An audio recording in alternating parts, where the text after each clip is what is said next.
माझ्या जमलेल्या सर्व पदाधिकारी बांधवांनो आणि भगिनींनो, आता मी खाली आलो रंगशारदाला, रिकामा रिकामा वाटलं मला. आणि मग माझ्या लक्षात आलं की आपण पत्रकारांना सगळ्यांना वरती बोलवलंय.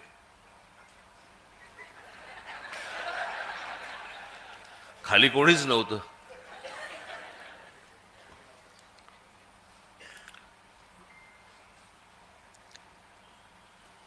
तेही आपलेच आहेत.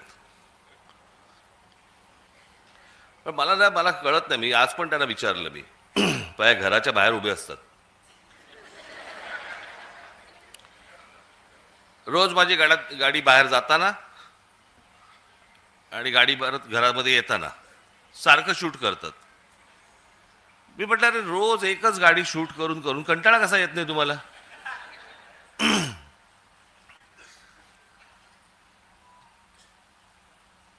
बरं, आज आमची तिकडे ती यशवंतराव चव्हाणला आमची बैठक होती. मवियाचे सगळे इतर नेते होते आणि आम्ही होतो. बाहेर पडताना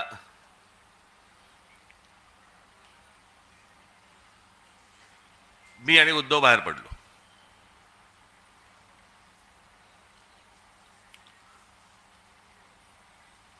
मी त्याला विचारणार होतो, तिकडे जे सगळे कॅमेरावाले होते त्यांना विचारणार होतो, कारण परत परत सुरू करणार 11वी भेट. मोजतायत, आम्हीच विसरलो. बरं, आता सोडून द्या ना. आता उठणं बसणं तर होणार आहे, भेटणं होणार आहे, ते चालू राहणार आहे. मोजताय कसले? 9वी भेट, 10वी भेट, आणि ते किती वेळा दाखवणार? मलाच कंटाळा आला तर लोकांना किती कंटाळा येत असेल?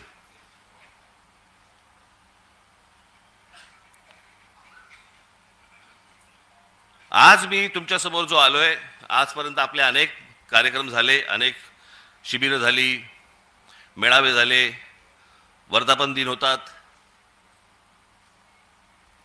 काही वेळेला संगीताचे कार्यक्रम असतात, काही वेळेला नाटक आपण ठेवतो, नाटकं ठेवतो, काही वेळेला इतर काही सांस्कृतिक कार्यक्रम असतात. असे विविध कार्यक्रम असतात ना. आज म्हटलं तुम्हाला जरा वेगळं दाखवावं. आज तुमच्यासाठी मी जादूचे प्रयोग आणलेत.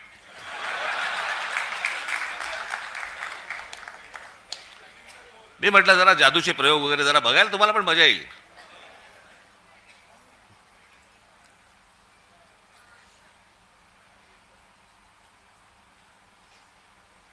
आता ज्याच्यासाठी म्हणून संपूर्ण देशभर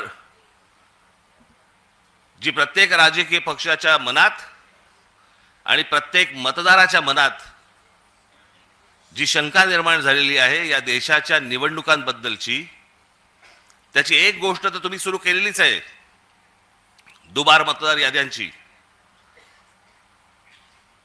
हे दुबार, 3 बार, 4 बार सगळं सुरूच आहेत. पण नुसतं तिकडे लक्ष ठेवून फक्त चालणार नाहीये तुम्हाला. जे मी 2017 पासून जे ओरडून ओरडून सांगतोय, त्यावेळेला मी जे बोलत होतो, आज जे बरोबर आहेत त्या राजकीय पक्षांनी गांभीर्याने घेतलं नाही. मी त्यावेळेला पण हेच सांगत होतो की मतदार याद्या आहेत, पण ही निवडणूक जी मशीन्स आहेत याच्याकडे तुम्हाला दुर्लक्ष करून चालणार नाही. आणि म्हणून मी आज तुमच्यासमोर हे इलेक्ट्रॉनिक मशीन हे तुमच्यासमोर आणले आणि त्याच्यामध्ये कशा प्रकारचा गोंधळ होतो आणि म्हणून ते सगळं सादर करणार आहेत. मी पहिलं नाव विसरलो, पटेल ना, अमित उपाध्याय, आणि दुसरे कोणतरी पटेल होते. अमित उपाध्याय ना तुम्ही? यक्षित पटेल. मी म्हटलं पटेल असेल तर बरं होईल, नंतर त्रास नाही होणार त्यांना. त्याच्यामुळे मी श्री उपाध्याय आणि पटेल यांना मी इथे व्यासपीठावरती यायला विनंती करतो. या आपण.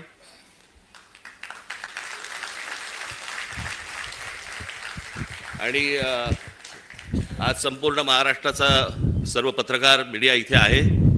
आपणही, मी माझं बोलून झालं की इथे बाजूला जरा थांबणार आहे. त्यांचं पूर्ण झालं की मी परत आपल्या समोर येणार आहे. तर मला असं वाटतं आपण दोघांनी महाराष्ट्राला हे सर्व जादूचे प्रयोग एकदा दाखवावेत. कळलं का? आणि त्याच्यातनं सगळ्यांचे डोळेही उघडतील, लोकांपर्यंतही हे पोचेल. काय चाललंय महाराष्ट्रात आणि देशात हेही मला असं वाटतं सर्वांना समजेल, तुम्हालाही समजेल. त्याच्यामुळे ह्या गोष्टींकडे दुर्लक्ष करू नका. मी आपल्याला थोड्या वेळाने भेटतो. धन्यवाद.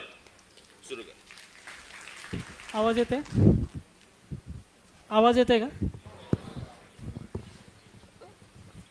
माझं नाव अमित उपाध्याय आणि मी EVM हटाव सेनातर्फे इकडे आमची बनवलेली डेमो EVM मशीन, ही EVM ही जी मशीन आहे ती आम्ही बनवलेली मशीन आहे. ही इलेक्शन कमिशनची मशीन नाही आहे.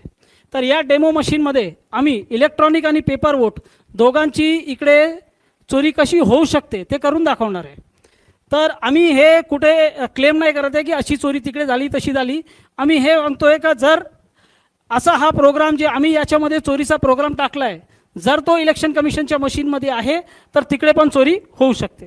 तर ही मशीन जी आहे ती राहुल चिमनभाई मेहता यांनी बनवलेली आहे आणि त्यांचा जो क्वालिफिकेशन आहे ते दिल्ली IIT पासून पासआउट सॉफ्टवेअर इंजिनियर आहेत आणि त्यानंतर जाऊन त्यांनी US मध्ये कम्प्युटर सायन्समध्ये मोठी डिग्री घेतली आहे. त्यांना ही चोरी जेव्हा समजली त्यावेळी हे डेमो मशीन त्यांनी बनवली आहे आणि या डेमो मशीनमध्ये आता आम्ही थेट काम चालू करू आणि आपण काय चोरी कशी होऊ शकते ते बघू. आता हे डेमो चालू करण्याचा अगोदर हा आपला VVPAT आहे. VVPAT म्हणजे ज्याच्यामध्ये आपल्याला पावती दिसते. हा बॅलेट युनिट आणि कंट्रोल युनिट आहे. बॅलेट म्हणजे जिकडे आपण बटन दाबतो आणि कंट्रोल युनिट म्हणजे ज्याच्यामध्ये इलेक्ट्रॉनिक वोट जाऊन सेव्ह होतात. तर आपण इकडे चालू करू. पहिला प्रकार तर आपण बघू शकता बॅलेट युनिटमध्ये. मी कॅमेरामॅनला रिक्वेस्ट करणार का इकडे बघा, याच्यावर थोडं झूम केलं तर आता आपल्याला काय दिसतं इकडे 3 कॅन्डिडेट्स आहेत. एक आपला सफरचंद आहे, केळा आहे आणि कलिंगड आहे. आणि आपण आता डायरेक्ट वोटिंगला लागू. तर वोटिंग चालू करण्याच्या अगोदर मी सगळ्यांना दाखवतो पहिले हे VVPAT उघडून का VVPATमध्ये कुठलीही पावती नाही आहे. VVPATमध्ये पहिल्यापासून कुठलीही पावती नाही आहे, म्हणजे कुठलीही वोटिंग नाही झाली आहे. तर आपण इकडे आता वोटिंग चालू करू आणि जे आपण वोट करणार त्याची पावती आपण इकडे बघणार आणि मग आपण कन्फर्मेशन करणार का आपल्याला ती पावती दिसली आणि त्यानंतर मग आपण सगळं चेक करणार का पुढे काय होतं. तर मी इकडे सगळे बघू शकता की मी केळ्याला मत दिलं आणि सगळ्यांना केळ्याची पावती दिसतंय का कन्फर्म करा. मग आपल्याला केळ्याची पावती दिसली म्हणजे पहिला वोटर आला आणि त्याने केळ्याला मत दिलं आणि त्याला केळ्याची पावती दिसली. आता तो समाधानी झाला आणि तिकडून गेला तर आपण काय बोलू नाही शकत का काय त्याच्यामध्ये प्रॉब्लेम आहे. त्यानंतर दुसरा वोटर येतो. दुसरा वोटर पण समजा असा आहे का तो एकच फॅमिलीचा आहे किंवा एकच एरियाचा आहे आणि एकच मानसिकतेचा आहे, तो पण केळ्याला मत देतो असा होतो. आता परत समजा मी केळ्याला मत दिलं तर आपण बघू इकडे आपल्याला काय दिसतं, परत केळ्याची पावती दिसली. या प्रकारे 2 वोटर आले, दोघांनी केळ्याला मत दिलं आणि केळ्याची पावती पण बघितली. आता ते समाधानी होऊन गेले. त्यानंतर आपण काय करतो, आपण एक मत कलिंगडला देतो. आता कलिंगडला मत दिलं, आपण परत कलिंगडची पावती कन्फर्म करू. आपल्याला कलिंगडची पण पावती दिसली. या प्रकारे 3 वोटर आले, 2 केळ्याचे आणि 1 कलिंगडचा. त्यानंतर चौथा वोटर येतो आणि चौथा वोटरनी पण कलिंगडला मत दिलं. अशा प्रकारे 2 वोटर केळ्याचे आणि 2 वोटर कलिंगडचे. आता 4 वोट झालेत. आपण तिसरा कॅन्डिडेट जो आहे केळा सफरचंद, त्याला आपण 1 मत त्याला पण देऊ. मग आपण सफरचंदला पण मत दिलं. आता सफरचंदची पण पावती बघा. असे 5 वोटर आले. सगळ्यांनी आपला वोट केलं, 2 केळ्याचं, 2 कलिंगडचं आणि 1 सफरचंदचा. याप्रमाणे वोटिंग झाली. आता समजा इलेक्शन संपलं आहे, आज इलेक्शन होता, इलेक्शन संपलं. 3 दिवसानंतर आपण इलेक्शनचा निकाल बघू. पहिले आपण जो इलेक्शनचा निकाल बघणार तो इलेक्ट्रॉनिक वोट असेल. तर इलेक्ट्रॉनिक वोट म्हणजे जे आपल्याला दिसत नाही आणि त्याची काउंटिंग काय दाखवते बघा. मी कॅमेरामॅनला रिक्वेस्ट करणार का ते फक्त या LED वर झूम करा तर सगळ्यांना तो निकाल दिसेल. निकाल असा येतोय का 3 वोट जे आहे ते सफरचंदाला भेटले आहेत, 1 वोट जे आहे ते केळ्याला भेटलं आहे आणि 1 वोट जे आहे ते कलिंगडला भेटलं आहे. पण आपण काय वोट केलं होतं हे आपल्याला माहिती आहे. 1 वोट आपण केला होता सफरचंदला आणि 2-2 केले होते केळे आणि कलिंगडला, आणि आपण त्याची पावती पण बघितली होती. तर आपण आता बघू की याच्यामध्ये आपल्याला काय दिसतंय. आपण हे सगळं बघितल्यानंतर आपल्याकडे एकच उपाय आहे. भरपूर आमदारांनी हे केलं पण होतं का बाबा आम्ही पैसे भरू आणि व्हीव्हीपॅटची मोजणी करू. व्हीव्हीपॅटची पावती जर 100% मोजणी केली तर चोरी पकडली जाणार असे बोलणारे बोलतात. पण तर आपण इकडे काय करू, ते याला उघडू आणि चेक करू. पहिले आपण बघितलं होतं की याच्यामध्ये कुठलीच पावती नव्हती. तर एक एक करून उघडणार. पहिला हा आपण हे बघू शकता केळ्याचं. दुसरा हे बघा, हे केळा, हे कलिंगड. परत बघा, हे परत सफरचंद. या प्रकारे सफरचंदचे 2 मत झाले, आपण एकच दिले होते. आणि इलेक्ट्रॉनिक वोटच्या बरोबर जर याची आपण मॅचिंग केली तर 100% मॅचिंग झाली. म्हणजे इलेक्ट्रॉनिक वोट आणि पेपर स्लिपचे वोट हे 100% मॅचिंग करून आपला हा प्रोग्राम हा आपल्याला वोट चोरी करून देऊ शकतो. आता हा प्रोग्राम जर इलेक्शन कमिशनच्या मशीनमध्ये आहे तर प्रॉब्लेम आहे, नाहीतर मग आम्ही हे तुम्हाला खेळ दाखवतोय. तर पुढे काय समजायचं ते आपण समजू शकता. आता ही चोरी आपण बघितली. या चोरीला हॅकिंग नाही म्हणत, या चोरीला प्रोग्राम टाकून चोरी म्हणतात. जे आपण ऐकलंय ते हॅकिंग नाही आहे. हे हॅकिंग शिवाय कशी चोरी होऊ शकते ते आपण याच्यामध्ये बघितलं.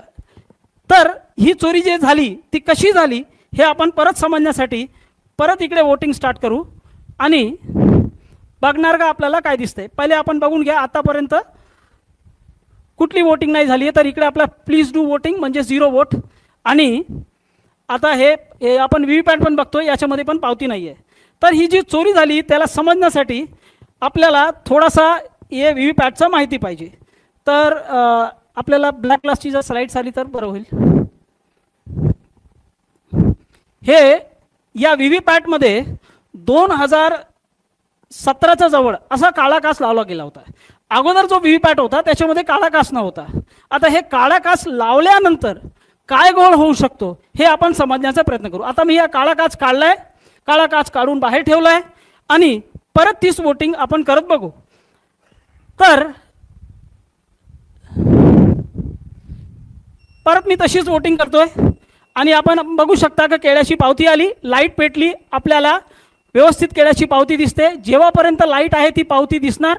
आणि जर हा काळा काच काढला, काळा काच इकडे ठेवला तर आपल्याला काहीच नाही दिसणार. जे दिसणार आहे ते तेव्हाच दिसणार जेव्हा पहिल्यासारखा व्हीव्हीपॅट असेल. पहिल्याचा व्हीव्हीपॅट जो होता त्याच्यामध्ये काळा काच नव्हता. आता काळा काच लावल्यानंतर वोट झाल्यावर पहिला वोट जेव्हा वोट करणार त्याला त्याची पावती दिसणार फक्त लाईट पेटल्यावर. तर ही लाईट जी आहे ती 8 सेकंदासाठी पेटते आणि 8 सेकंदामध्ये आपल्याला ती पावती दिसते. पण ती पावती जर त्याचा वोट चोरी करायचा असेल तर ही पावती हा प्रोग्राम अडकून ठेवणार, त्याला खाली पाडणार नाही. आणि दुसरा वोटर जो येणार वोट करायला त्याला ही पावती दिसणार नाही. तर काळ्या काचच्या मागे अशी पावती अडकलेली आहे हे दुसरा वोटरला माहीत नाही पडणार. तो येतो, तो पण केळ्याला वोट देतो आणि आपल्याला इकडे काय दिसतं, दुसऱ्या वोटरसाठी परत इकडे लाईट पेटवली जाईल आणि त्याला पहिल्याची पावती दिसेल. आणि अंधारात काय होतंय बघा,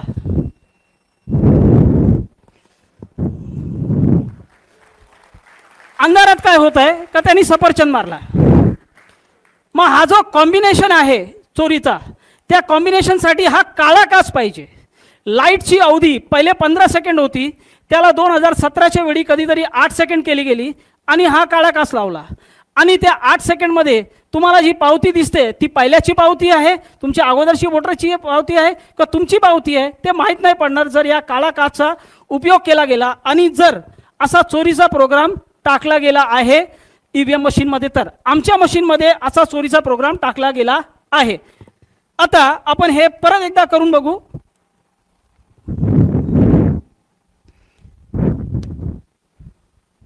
मी आता इकडे कलिंगडला मत देतोय. सगळ्यांनी पावती बघा, कलिंगडची पावती आपल्याला दिसली, लाईट पेटली. जेव्हापर्यंत लाईट पेटत आहे तेव्हापर्यंत दिसणार. एकदा लाईट बंद झाली का आपल्याला काय पावती दिसणार नाही.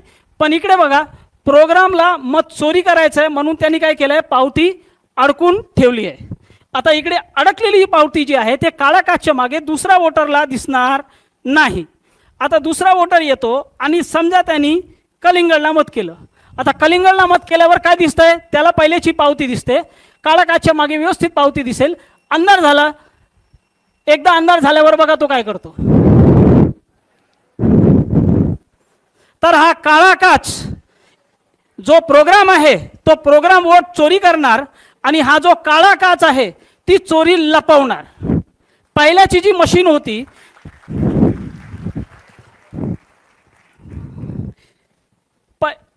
पहिल्याची जी मशीन होती त्याच्यामध्ये हा काळा काच न होता आणि त्याला वापरलं गेलं होतं. आता आपण जर पाहिजे तर याला मॅचिंग करून बघू शकतो. हे बघा परत मॅचिंग झाली. दोन आपल्याला सफरचंद भेटले, एक केळा भेटला, एक कलिंगड भेटला आणि एक एक वोट जे आहे तो केळ्याचा आणि कलिंगडचा चोरी होऊन सफरचंदला गेला. आपण 4 वोट केले होते. तर याप्रमाणे हा काळा काच जो आहे तो चोरी लपवू शकतो आणि जर चोरीचा प्रोग्राम आहे तर तो चोरी करू शकतो. आता हा चोरीचा प्रोग्राम मी या मशीनमध्ये टाकला आहे. इलेक्शन कमिशनच्या मशीनमध्ये हा प्रोग्राम आहे नाही आहे मला माहीत नाही, सगळ्यांनी आपला गेस करू शकता. तर हा एक प्रकारची चोरी झाली. त्यानंतर जर इलेक्शन कमिशनच्या मशीनमध्ये आपल्याला काळे काचचे पुरावे आहे का नाही आहे हे समजायचं आहे तर आपण हे बघू शकता. हे जून 2017 च्या अगोदर या बाजूचा आपण बघू शकता. हा जो काच आहे तो ट्रान्सपरंट आहे, पारदर्शक आहे. त्याच्यामध्ये 15 सेकंडसाठी लाईट नाही पेटली जरी किंवा 8 सेकंड जरी लाईट नाही पेटली तर पावती येताना थांबताना पडताना सगळं व्यवस्थित दिसणार. पण हा काच जो आहे त्या काचाचा मागे जेव्हा लाईट असेल तेव्हाच दिसणार आणि लाईट किती पेटायची, किती वेळ पेटवायची आहे ते डिपेंड करणार प्रोग्रामवर. मग प्रोग्राम जर याला 8 सेकंडसाठी पेटवणार तर मग या प्रकारे चोरी होऊ शकते. तर आता आपण अजून जे थोडेसे पटापट पुरावे बघून घेऊ. तर हे एक व्हिडिओ आहे, ओरिजिनल ईव्हीएम मशीनमध्ये वोटिंग झाली होती. आता आपण बघा हे आपल्याला इकडे झालं, हे बटन दाबली, इकडे पावती येताना थांबताना पडताना काहीच नाही दिसते, फक्त लाईट पेटली. आता ही या माणसाच्या वोटची पावती आहे का याच्या अगोदर कोणी वोट देऊन गेलाय ते माहीत नाही पडणार. मग आपल्याला व्यवस्थित हे 7-8 सेकंडमध्ये कळतं. हा आता हे सोलापूर विधानसभामध्ये उघड पडलेली एक व्हीव्हीपॅट मशीन होती. तर वरती आपण बघू शकता एक पारदर्शक काच आहे, 2 काच असतात, एक पारदर्शक काच आणि खाली आपल्याला काळा काच दिसतंय. म्हणजे इलेक्शन कमिशनच्या मशीनमध्ये असा काळा काच आहे. जर त्याच्यामध्ये हा प्रोग्राम पण आहे तर काय होऊ शकतो आपण समजू शकता. त्यानंतर आपण इकडे बघू शकता की हे 2024 लोकसभाच्या अगोदर अशी ईव्हीएम मशीन मणिपूरमध्ये फोडली गेली होती. तर त्याच्यामध्ये आपल्याला दिसतंय का हा जो व्हीव्हीपॅटचा भाग आहे त्याच्यामध्ये काळा काच स्पष्ट दिसतोय. म्हणजे इलेक्शन कमिशनच्या मशीनमध्ये जो व्हीव्हीपॅट आहे त्याच्यामध्ये हा काळा काच आहे. आणि हा काळा काच का ठेवला गेला आहे ते इलेक्शन कमिशनचं असं म्हणणं आहे का जो भाग आहे ज्याच्यामध्ये आपण जाऊन वोटिंग करतो तो कंपार्टमेंटचा भाग, त्याच्यामध्ये जाऊन कोणी असा पीप करून 8 सेकंडसाठी असं बघितलं तर त्याला दिसलं नाही पाहिजे की काय पावती आली, तुमचा वोट नाही मत पडलं पाहिजे. आता हे किती लॉजिकल आहे हे आपल्याला सगळ्यांनी त्याचा विचार करावा. Now we can go to demo 2. आता एक प्रकारे अजून चोरी होऊ शकते. समजा काळा काच याच्यामध्ये नाही, आता मी काळा काच काढून ठेवलाय. आता आपण दुसऱ्या प्रकारे इकडे चोरी करून बघू. आपण मॉल वगैरेमध्ये जातो, तिकडे मॉलमध्ये गेल्यावर जर आपण तिकडे जे नल वगैरे असतात त्याच्याखाली हात टाकलं का आपोआप तिकडे पाणी पडतो. आता त्याच्यामध्ये लाईट सेन्सर लागले, जसं आपण हात टाकतो, हात टाकल्यावर आपोआप पाणी पडतो. कारण तिकडे जे लाईटचं मात्रा आहे जे त्याच्यावर पडते ती कमी होते. लाईटची तीव्रता कमी झाल्यावर व्यवस्थित पाणी जो आहे तो आपोआप पडू लागतो, कारण त्याच्यामध्ये लाईट सेन्सर, जसंच आपण हात काढतो आपोआप पाणी बंद होतो. आता तो लाईट सेन्सर इलेक्शन कमिशनच्या मशीनमध्ये पण लागला. याचे पुरावे आपण पुढे बघू. पण त्यांनी कशी चोरी होऊ शकते हे मी इकडे करून दाखवण्याचा प्रयत्न करतो. तर आता इकडे समजा पहिला एक वोटर जो आहे तो येतो आणि इकडे उभा राहतो. तर हा वोटर आहे, याला वोटर समजा, आणि तो इकडे उभा राहून पहिला वोट करतो. आणि आपण बघा इकडे आपण वोट करू, केळ्याला वोट करू, काळा काच नाही आहे तरी कशी चोरी होऊ शकते. केळ्याला मत केलं आणि व्यवस्थित केळ्याची पावती आली, कारण वोटर तिकडे उभा आहे आपली पावती बघण्यासाठी. हा इकडे आम्ही इकडे लाईट सेन्सर लावला आहे, त्या लाईट सेन्सरच्या समोर इकडे हा वोटर म्हणून उभा होता. तर जर इलेक्शन कमिशनच्या मशीनमध्ये असा प्रोग्राम आहे का 4 सेकंडच्या आत वोटर तिकडून निघून जातोय, म्हणजे वोटर तिकडे आला, बटन दाबतो, त्याच वेळी व्हीव्हीपॅट तिकडे मोजणी करतो का लाईट किती आहे, आणि 4 सेकंडचा आत जर प्रोग्रामिंग 4 सेकंडची आहे तर 4 सेकंडचा आत वोटर जर तिकडून निघून जातो तर तिकडे त्याला बघण्यासाठी कोणी नाही आहे. इलेक्ट्रॉनिक आणि पेपर वोट दोघं तिकडे चोरी होतील. आता तसा वोटर आता इकडे काय केलाय, तो निघून गेलाय. वोटर मी इकडे बाजूला ठेवलाय, सेन्सरच्या समोर कोणीच नाहीये, बटन दाबल्यानंतर वोटर तिकडे थांबत नाहीये. आणि काय होते ते बघू. तर मी परत केळ्याला मत देतोय. आता परत केळ्याला मत दिलं तर बघा काय येतंय. वोटर तिकडे थांबला नाहीये, सेन्सरच्या समोर कोणीच नाहीये, केळ्याच्या ठिकाणी सफरचंद आला. हे कसं काय झालं? कारण याच्यामध्ये अशी प्रोग्रामिंग आहे तर वोटर जर तिकडे थांबत नाहीये, 4 सेकंडचा अगोदर निघून गेला, त्याच्या अगोदर मी पावती काढणार नाही. वोटर जर निघून जातोय, आपल्याला बघणारा कोणीच नाहीये, लाईट सेन्सरला व्यवस्थित माहीत पडतंय, वोटर तो काय करतो, इलेक्ट्रॉनिक आणि पेपर वोट दोघं चोरून घेतो. आपण 10 सेकंदामध्ये हे परत प्रयत्न करू कलिंगडवर, कारण आम्ही हे सगळं वोट चोरी करून सफरचंदला देणार आहोत. तर मी परत वोटरला उभा करतोय, वोटर इकडे उभा झाला, परत मी कलिंगडला मत दिलं. आता कलिंगडला मत दिल्यावर काय येते बघू. व्यवस्थित कलिंगड आला, कारण वोटर इकडे उभा आहे. आता कलिंगड इकडून, आता वोटर इकडून गेला, वोटर गेला. आपण परत कलिंगडला मत देऊ.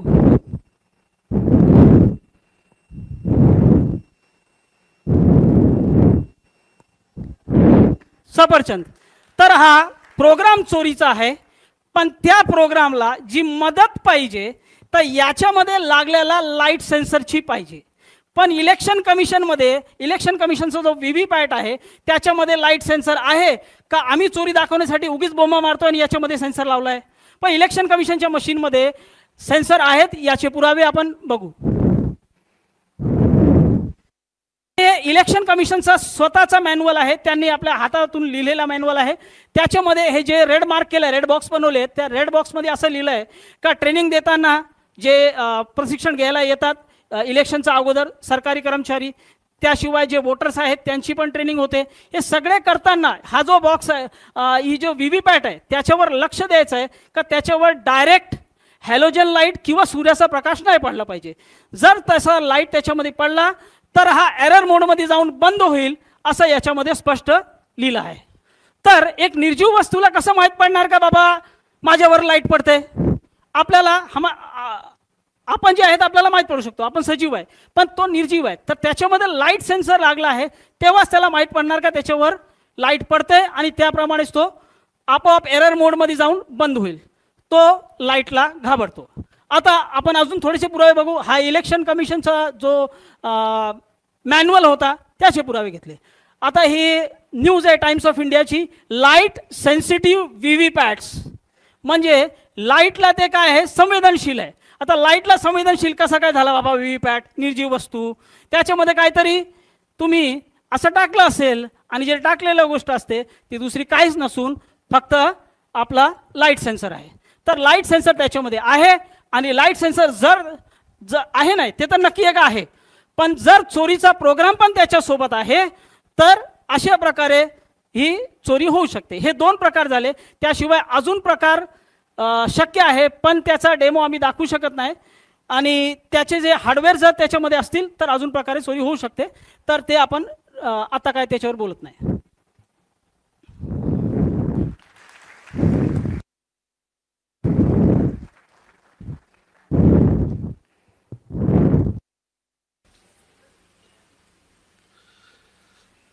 पाहिलं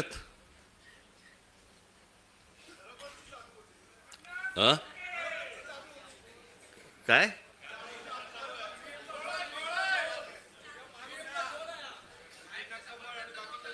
म्हणून तुम्ही जर लक्ष नाही दिलं ना तर हातात केळच येणार.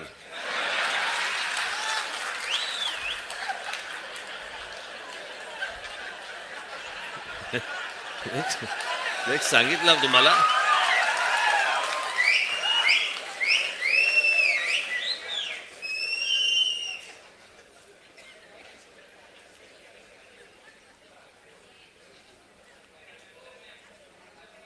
हे आपण गेले अनेक वर्ष आपण ही ओरडून ओरडून सांगतोय.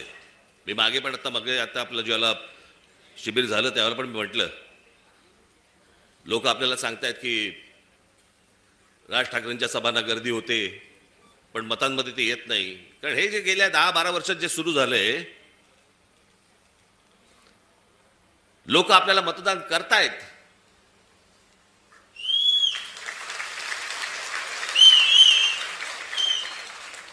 पण ह्या सगळ्या भानगडीमधनं आपल्याला दरवेळेला पराभव पत्करावा लागतो. अनेकांना वाटेल की बाबा मी काहीतरी कारण देतोय. कारण काय द्यायची, अख्खा देश बोंबलतोय. आणि या सगळ्या प्रक्रियेमधनं मग सत्तेमध्ये यायचं आणि मग हवी तशी सत्ता राबवायची. बरं, आपण काय सांगतो आहोत त्यांना? आपण त्यांना सांगतो आहोत मतदार याद्या स्वच्छ करा. 5 वर्ष निवडणुका झालेल्या नाही आहेत या महाराष्ट्रामध्ये स्थानिक स्वराज्य संस्थांच्या. मतदार याद्या स्वच्छ करा. अजून 1 वर्ष लागलं तरी चालेल, 1 वर्षाने निवडणुका घ्या, काय फरक पडतो? आणि उद्या मतदार याद्या ज्यावेळेला स्वच्छ होतील त्यावेळेला ज्याचा विजय होईल, ज्याचा पराभव होईल, आम्हाला मान्य आहे. उद्या आज जे सत्तेवरती आहेत त्यांचा जर समजा विजय झाला, मतदार याद्या पूर्ण पारदर्शक झाल्यानंतर, आम्हाला मान्य आहे. पण ह्या सगळ्या गोष्टी सगळ्या लपवायच्या आणि लपवून लपवून लपवून लपवून त्याच्यातनं निवडणुका घ्यायच्या.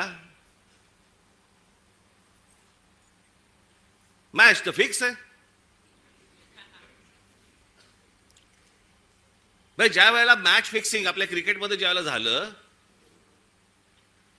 त्यावेळेला अझरुद्दीन पासून सगळ्या लोकांना त्यावेळेला काढून टाकलं होतं. जडेजापासून काढलं होतं ना.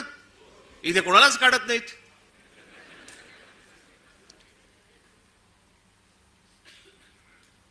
मुख्य निवडणूक आयुक्त काय सांगतात म्हणे, सीसीटीव्ही कॅमेरा मधलं जे काही शूटिंग आहे ते म्हणे प्रायव्हेट आहे. प्रायव्हेट काय काय काय त्यांनी शब्द वापरला? हा, त्याची प्रायव्हसी कसली आली? एखादा माणूस मतदान कुठे करतोय, मत कुठे देतोय, ही प्रायव्हसी असू शकते. मतदार कसा प्रायव्हसी त्याची असेल जपायची? आम्हाला माहिती आहे की मतदार कोण आहे ते. जे पटत नाहीत, जे पचत नाहीत असे कोणते तरी उत्तर द्यायची आणि त्या सगळ्या भानगडीमध्ये या सगळ्या निवडणुका घ्यायच्या आणि मग सत्तेमध्ये आल्यानंतर वेडवाकडं कसंही वागायचं. जे मी त्या दिवशी तुम्हाला सांगितलं असं, या सगळ्या राज्यांवरती, ह्या सगळ्या शहरांवरती त्यांचा सगळ्यांचा डोळा आहे. बाकीचे सगळे तर गेलेच आहेत घरंगळत. आजची बातमी, आजची किती आपण आपला सगळा स्वाभिमान किती गहाण टाकायचा, याला काही मर्यादा? ते कुठे आणले पेपर आहेत ते?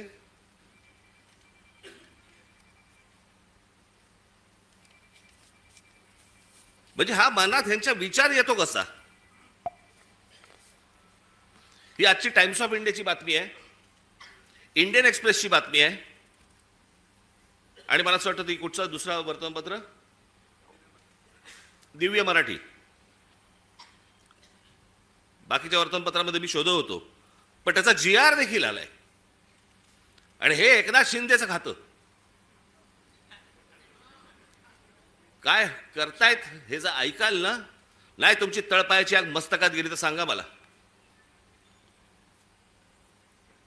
नरेंद्र मोदींच्या 75व्या वाढदिवसानिमित्त टुरिझम डिपार्टमेंट महाराष्ट्रामध्ये काही टुरिझमचे स्पॉट काढतायत आणि त्याची केंद्र काय, त्याचं नाव काय दिलंय, नमो केंद्र, नमो टुरिझम सेंटर्स.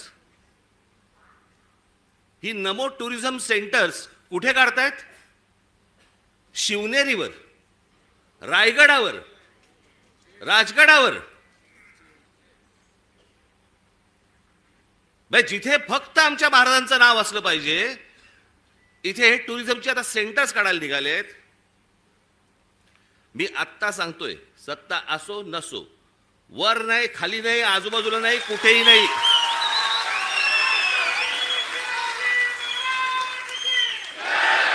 उभं केलं की फोडून टाकणार.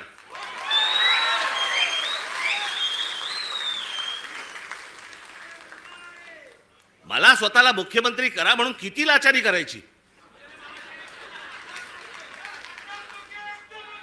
बरं, हे वरती पंतप्रधान देखील माहिती नसेल की खाली काय चाटुगिरी चालू आहे.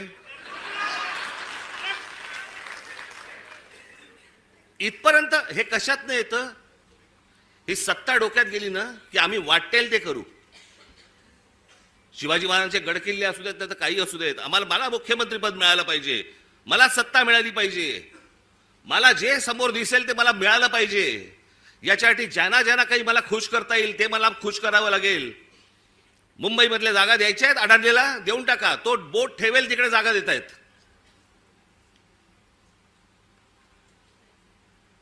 हे सगळं येतं सत्तेतून, सत्ता येते याच्यातून. म्हणून तुम्हाला बारीक लक्ष ठेवायला लागणार आहे. आणि याच्यासाठी म्हणून तो आपला उद्याचा 1 तारखेचा आपण मोर्चा काढतो आहोत. दणदणीत मोर्चा झाला पाहिजे. दिल्लीपर्यंत कळलं पाहिजे महाराष्ट्रामध्ये काय आग पेटली ती.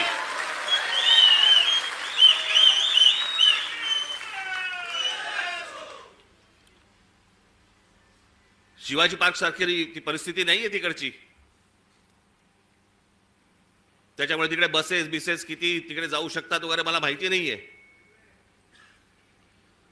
पण माझी तुम्हाला, माझ्या खास करून माझ्या महाराष्ट्र सैनिकांना, मी आज हे आमचे चॅनलचे सगळे बांधव भगिनी आले, त्यांच्या मार्फत मी माझ्या सर्व महाराष्ट्रातल्या सर्व मतदारांना, माझ्या महाराष्ट्र सैनिकांना, सर्वांना मी सांगतोय की या मोर्चात सामील व्हा. महाराष्ट्रामध्ये काय प्रकारचा राग आहे हा या मोर्चामधून तुम्ही दाखवा. तो व्यक्त करण्यासाठी म्हणून तुम्हाला तिकडे यावं लागेल, सर्वांना यावं लागेल. आज नोकरी होती, बॉसने नाही सांगितलं, बॉसला मारा.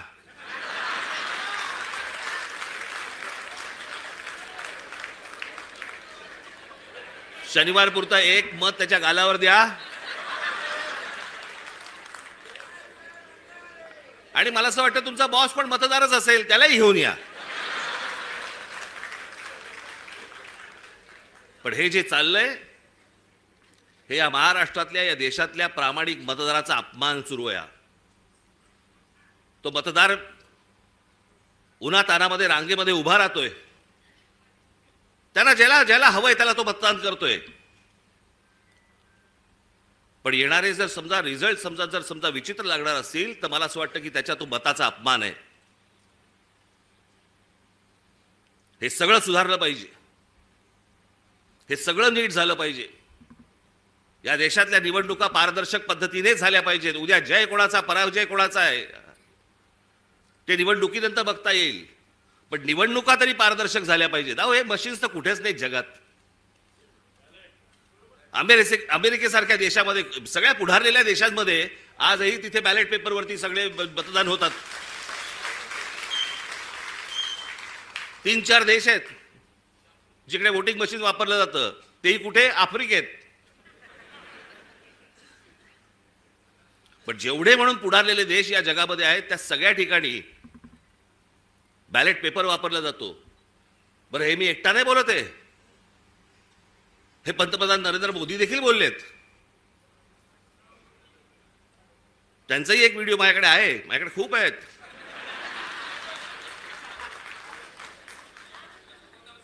पण मला असं वाटतं की ही गोष्ट तुम्ही सर्वांनी गांभीर्याने घेणं गरजेचं आहे. परवाचा मोर्चा झाल्यानंतर तुम्हाला प्रत्येकाच्या यादी, आज सर्व इथे शाखाध्यक्ष आणि सगळेच मुंबईचे, ठाण्याचे, नवी मुंबईचे अनेक जण आलेले इथे, घराघरामध्ये जा, तुम्हाला चेहरे कळले पाहिजेत. आमचा गजानन कुठे गेला? काळे गजानन, आमच्या गजाननने काल एक गोष्ट शोधून काढली. तिकडे नवी मुंबई महानगरपालिकेचे आयुक्तांच्या बंगल्यावरती आयुक्ताच्या बंगल्यावरती 550 मतदारांची नोंदणी आहे. नवी मुंबई महानगरपालिकेच्या आयुक्ताच्या बंगल्यावर. तुझ्या इकडेच का काय? आता मला आठवत नाही, मला परवा दिवशी कुठेतरी एकाचा पत्ता सुलभ शौचालयाचा आहे. चला बसला असताना सही घेतली काय?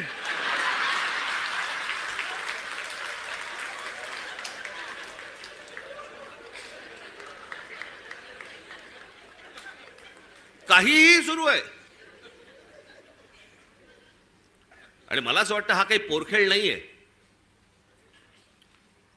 हा तुमच्या आमच्या सर्वांच्या आयुष्यातली प्रत्येकाची 5-5 वर्ष जात आहेत. मी नेहमी सांगत आलो, माझा पुनर्जन्मावरती विश्वास नाहीये.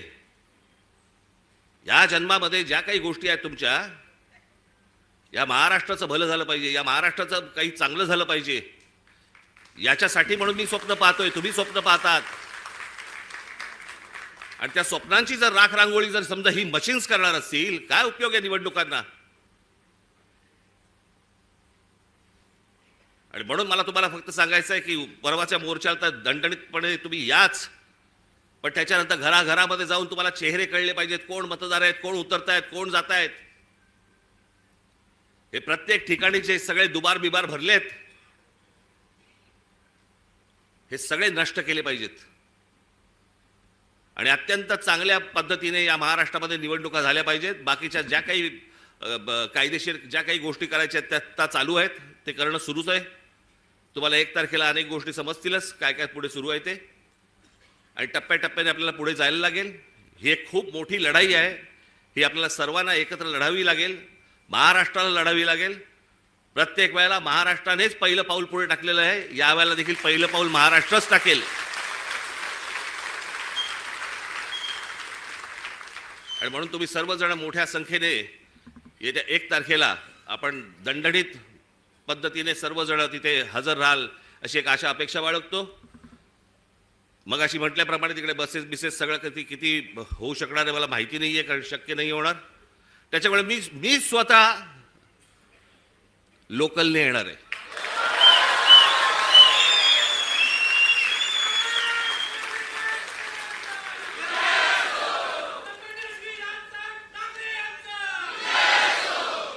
मागे एकदा मी डोंबिवलीवरनं आलो होतो. जातानाच मला, मी खूप वर्ष झाली त्याला, बरीच वर्ष झाली त्याला, 3-3.5 तास लागले हो मला डोंबिवलीला पोहोचायला. गचा गचा गचा गचा गचा चालू आहे आपलं तिकडे त्या खड्ड्यामधनं. ट्रॅफिक जॅम, तो सगळा तो तुमचा शिळफाटा. तिथे पोहोचलं की तो शिळफाटा फाट्यावरच मारतो.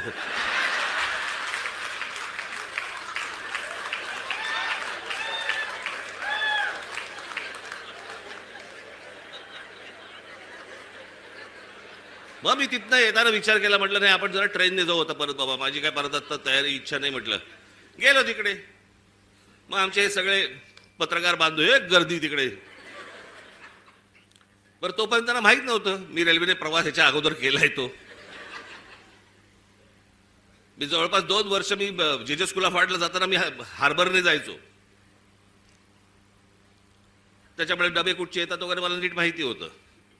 मी उभा होतो, गाडी हळू झाली, मी बघितलं लेडीज डबा, महिलांचा डबा होता. हे सगळेजण ताबाताबात होते, सगळे कॅमेरे बिमेरे पत्रकार सगळे. मी आपलं जाताना फक्त एवढंच केलं, हे सगळेजण त्या महिलांच्या डब्यात शिरले, मी मागच्या डब्यात शिरलो.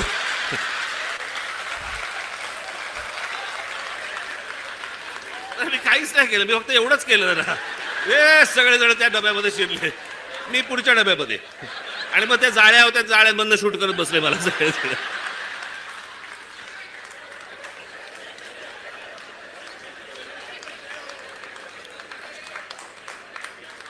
असो, तर मला काय सांगायचंय माझ्या पत्रकार बांधवांना समजलं असेल. 1 तारखेला विनाकारण गर्दी करू नका. तर मी 1 तारखेला तिकडे येणार आहे. रेल्वेने मी खूप अगोदरच पोहोचणार आहे तिथे, लवकर येऊन थांबणार आहे तिकडे. कुठे थांबणार ते सांगणार नाही तुम्हाला, पण अगोदर येणार. तुम्ही सगळेजण जोरदार तयारीला लागा. 1 तारखेला तर या, पण त्याच्यानंतर प्रत्येकाला घराघरामध्ये जाऊन सर्व मतदारांना आपण भेटा, त्यांच्याशी बोला, मतदार यादीमधलं नाव सगळ्यांची चेक करा. आणि मग जेव्हा कधी निवडणुका होतील, जेव्हा कधी काय होतील, त्यावेळेला आपण निवडणुका लढू. तोपर्यंत आज जे पाहिलंय ते घराघरापर्यंत पोहोचवा. धन्यवाद.